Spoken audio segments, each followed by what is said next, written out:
Suasana sekolah yang ramai berisikan siswa-siswi yang sedang menanti suatu pengumuman. Perhatian, mohon kalian tetap kondusif karena saya akan mengumumkan hasil lomba puisi dari sekolah kita. Langsung aja, Cin. Tunggu apa lagi sih? Aku yakin nih, pasti kamu yang menang, Cin. Mau maju sendiri atau perlu gue dorong? Ih, apaan sih? Tunggu nama gue disebut dulu lah, baru maju. Untuk itu, pemenang lomba puisi tingkat sekolah adalah Ananda Rangga Sastrowardoyo, kelas 11 IPS 2.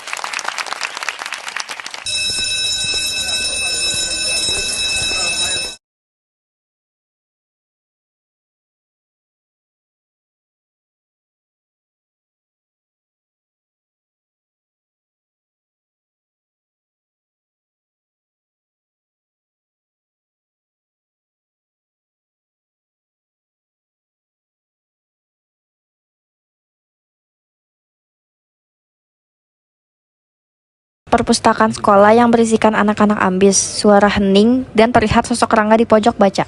Cinta sedang mencari buku sastra yang terkenal yang berjudul Aku, karya Chairil Anwar. Cinta mencoba untuk bertanya dengan penjaga perpustakaan. Assalamualaikum Ibu, izin bertanya, untuk buku berjudul Aku, karya Chairil Anwar ada di rak mana ya? Waalaikumsalam. Oh, sayang banget nak, tadi ada pemuda lelaki yang sudah mengambilnya. Kalau boleh tahu, dia siapa ya Bu? Seingat saya sih namanya Rangga, kelas 11 IPS 2. Dia sedang membaca di pojok baca tuh. Oh, jadi gitu ya. Baik, terima kasih ya Ibu. Cinta menemui Rangga yang sedang membaca buku lalu menghampirinya. Oh, jadi ini pemenang lomba puisi yang gak mau diwawancara. Bagus ya, sombongnya minta ampun. Nama kamu Cinta kan? Pengurus Mading. Harusnya kamu tahu kalau tulisan itu untuk dibaca, bukan untuk dibahas orangnya. Kita punya aturan di sekolah ini, semua pemenang harus profilnya masuk ke mading. Lo itu cuma murid baru yang kebetulan bisa nulis, jadi jangan merasa paling beda deh. Saya memang berbeda, karena saya nggak butuh tepuk tangan kalian. Rangga pergi meninggalkan perpustakaan. Cinta merasa kesal, tetapi terdapat rasa penasaran dengan sifat Rangga yang begitu dingin.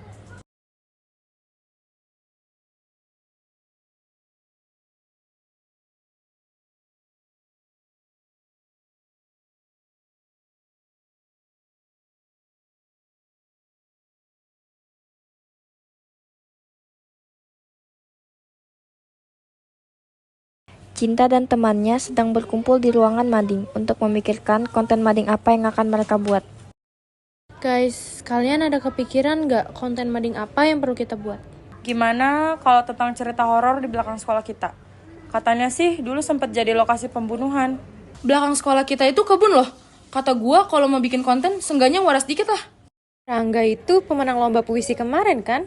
Kenapa kita nggak bikin konten tentang dia aja? Gak bisa, dianya gak mau diwawancara. Temannya Cinta terheran-heran sambil menatap satu sama lain dengan maksud yang sama. Kok kamu tahu sih?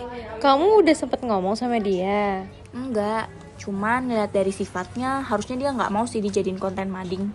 Emangnya kamu sedekat apa sampai tahu sifatnya dia? Cinta merasa sedikit malu karena secara tidak sadar teman-temannya sedang mengejeknya.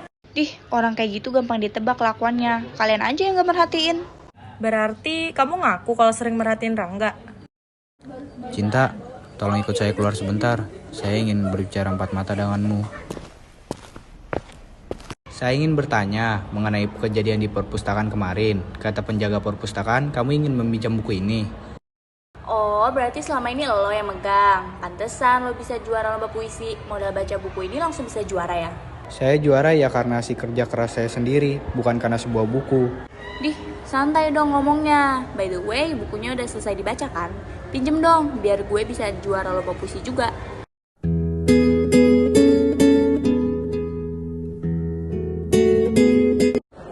Ya udah, ambil saja buku itu. Kembalikan kepada saya ketika saya memintanya ya. Oh iya, makasih ya.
Cinta sedang membaca buku yang berjudul Aku di ruang belajar. Di tengah kesunyiannya, terdengar deringan telepon yang membuat fokus Cinta. Halo Alia, ada keperluan apa nelpon malam-malam? Cin, aku butuh bantuan kamu. Alia, kamu kenapa? Aku butuh kamu, Cin. Kamu lagi di rumah kan? Iya, aku di rumah. Tapi kamu kenapa? Aku takut banget. Papaku berulah lagi. Aku ke rumah kamu sekarang ya. Halo? Halo? Alia?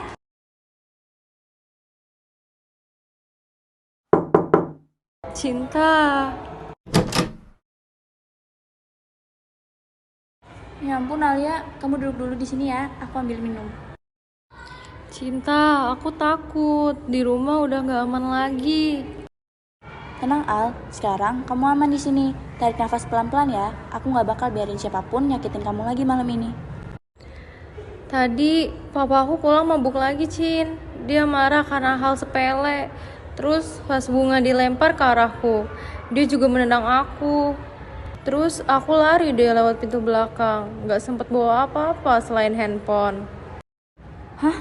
Ini udah keterlaluan Al. Kita nggak bisa terus-terusan anggap ini masalah keluarga biasa. Kamu luka begini, apa mamahmu tahu? Mama cuma bisa nangis, Cin. Dia juga takut. Aku ngerasa bersalah banget deh tinggalin mama sendirian di sana. Tapi aku juga gak bisa apa-apa. Udah gak kuat kalau harus dipukulin terus.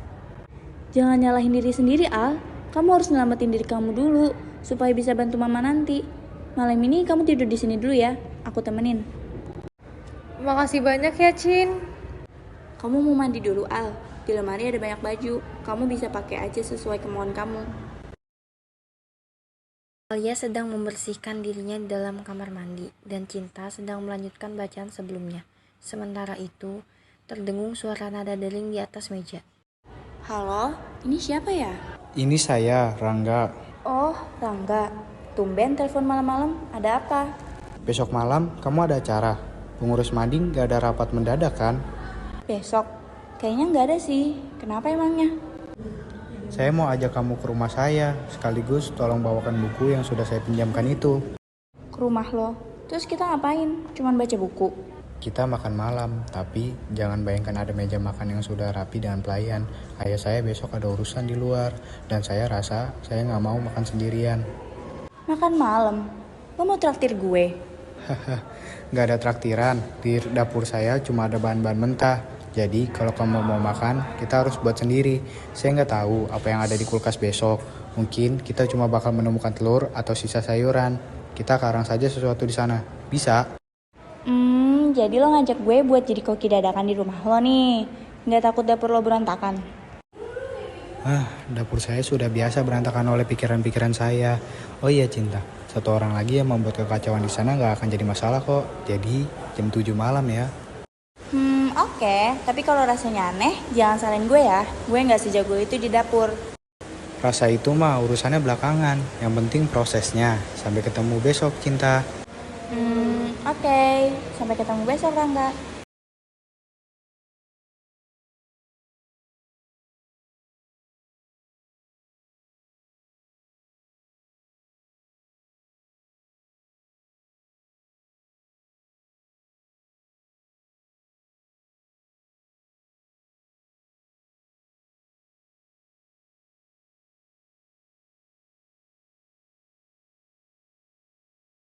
Cinta berdiri di depan pintu, mengetuk pelan. Rangga membuka pintu dengan kaos polos hitam dan celana kain. Tampak santai, namun tetap dengan ekspresi datarnya. Nih, buku lo. Sesuai perjanjian ya, gue balikin tepat waktu. Nggak lecet, nggak kurang 1 halaman pun. Bagus. Saya pikir kamu bakal bikin catatan kecil di pinggiran kertasnya.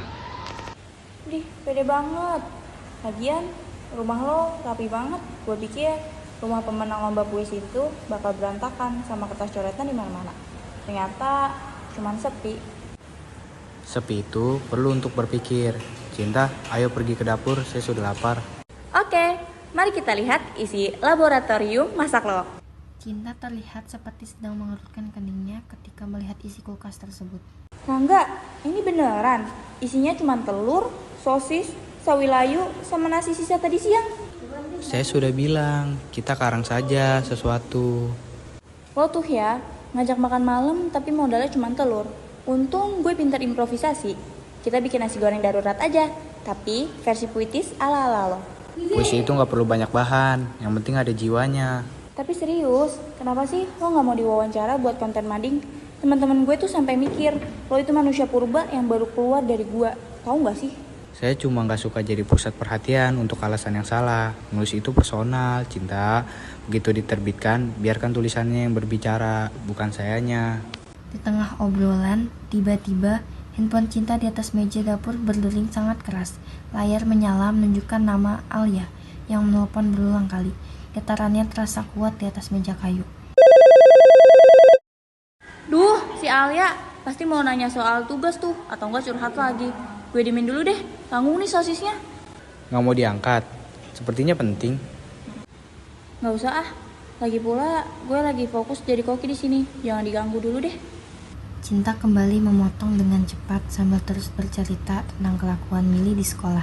Namun, karena kurang fokus antara bicara dan memotong, pisau itu sedikit meleset. Au! Rangga langsung meletakkan apa yang sedang dia pegang dan wajahnya terlihat cemas. Cinta, mana yang kena? Aduh, perih. Sialan nih, pisaunya tajam banget sih. Diam di situ, jangan ditekan terlalu keras ya. Rangga dengan sigap berjalan menuju sebuah kotak kayu kecil di sudut dapur. Ia kembali dengan pembersih luka dan sebuah hansaplas. Ia menarik tangan Cinta dengan lembut, membasuh lukanya sebentar, lalu dengan sangat telaten memasangkan hansaplas di jari Cinta. Makasih ya Rangga. Ternyata lo sigap juga ya. Lain kali kalau sedang memegang benda tajam, fokusnya ke sana, jangan ke yang lain. Mengerti? Iya, Bawel. Suasana canggung antara Rangga dan Cinta terhenti seketika saat handphone Cinta kembali bergetar hebat di atas meja. Kali ini, nama ayah yang muncul di layar. Bentar Rangga, bokap gue telepon nih. Halo? Ya, ada Ekspresi apa? Cinta Cinta lagi berubah di rumah. drastis. Senyum malunya hilang, berganti dengan wajah yang pucat. Tangannya yang memegang handphone mulai gemetar. Apa? Rumah sakit mana ya? Tapi tadi dia baru aja telepon aku. Cuman gak aku jawab. Cin, ada apa? Semuanya baik-baik saja kan? Alia, ayah bilang ayah dilarikan ke IGD. Dia nyoba buat balik ke rumahnya. Tapi bukannya dia baikan, dia malah kena pukul lagi. Di bagian kepalanya pula. Rangga, gue pulang dulu ya. Cinta, tunggu, mau aku antar. Rangga mencoba untuk mengejar, tetapi Cinta sudah terlanjur pergi keluar rumah.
Satu minggu telah berlalu.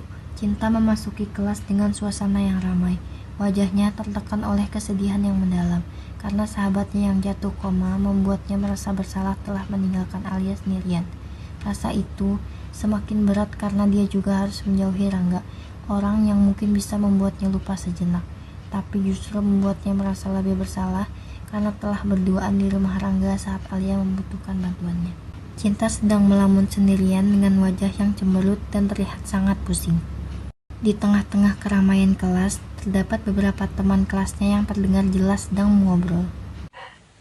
Itu bangku pojok belakang yang kosong, siapa yang gak masuk? Loh, kamu nggak tahu? Itu Serangga. Dia kan mau pindah sekolah ke luar negeri. Oh, si Rangga. Kenapa mendadak banget? Kalau nggak salah, bokapnya ada kerjaan di New York. Jadi si Rangga ikut bokapnya deh. Cinta yang mendengar itu merasa menyesal karena ia telah menjauhi Rangga. Ia masih ragu, apakah pilihannya sudah tepat atau justru salah. Di dalam lubuk hatinya masih ada rasa suka yang terpendam sedalam-dalamnya. Kenang-kenangan yang telah dilalui bersama membuat keraguannya semakin besar.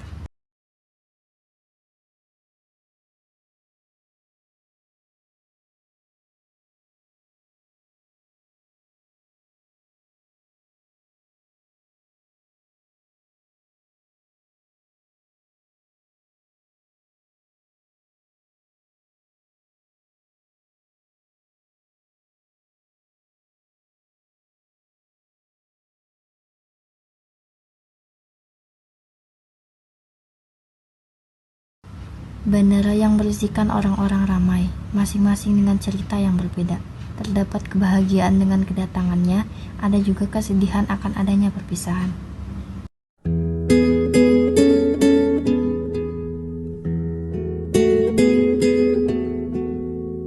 Duh, dari tadi dicariin nggak ketemu-temu. Kalau dia udah berangkat gimana ya? Di tengah frustasinya, Cinta melihat sosok lelaki yang mirip dengan Rangga sedang melewatinya. Rangga! Cinta? Tanpa menunggu basa-basi, mereka langsung saling berpelukan, menandakan masing-masing dari mereka ingin saling memiliki satu sama lainnya. Rangga sebenarnya ingin tetap bersama Cinta, tetapi tidak mungkin ia merelakan tiket yang telah dipesannya. Oleh karena itu, ia memberikan suatu hadiah yang sangat terkesan kepada Cinta.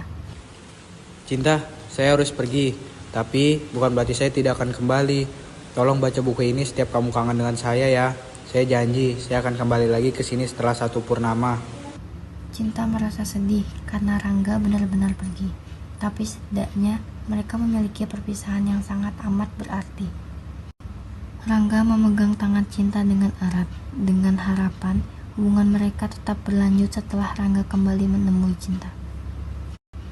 Rangga akhirnya memutuskan untuk pergi dan meninggalkan Cinta sendirian di sana. Cinta mencoba mengintip isi dari buku itu sambil duduk di kursi penunggu. Ada apa dengan Cinta? Perempuan datang atas nama Cinta. Bunda pergi karena cinta. Digenangi air racun jingga, anda wajahmu seperti bulan lelap tidur di hatimu yang berdinding kelam dan kedinginan. Ada apa dengannya? Meninggalkan hati untuk dicaci. Lalu sekali ini, aku melihat karya surga dari mata seorang hawa. Ada apa dengan cinta? Tapi aku pasti akan kembali dalam satu purnama untuk mempertanyakan kembali cintanya. Bukan untuknya, bukan untuk siapa, tapi untukku, karena aku ingin kamu. Itu saja.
atas bumi ini ku berpijak, ada jiwa yang tenang di hariku. Tak pernah ada duka yang terlintas, ku bahagia. Ingin ku lukis semua hidup ini dengan cinta dan cita yang terindah. Masa muda yang tak pernah kan mendung, ku bahagia. Dalam hidup ini ada semua cerita indahku, sampai saat remaja yang terindah tak bisa terulang. Ku ingin nikmati segala jalan yang ada di hadapku, dan ku tanamkan cintaku kasihku agar bahagia.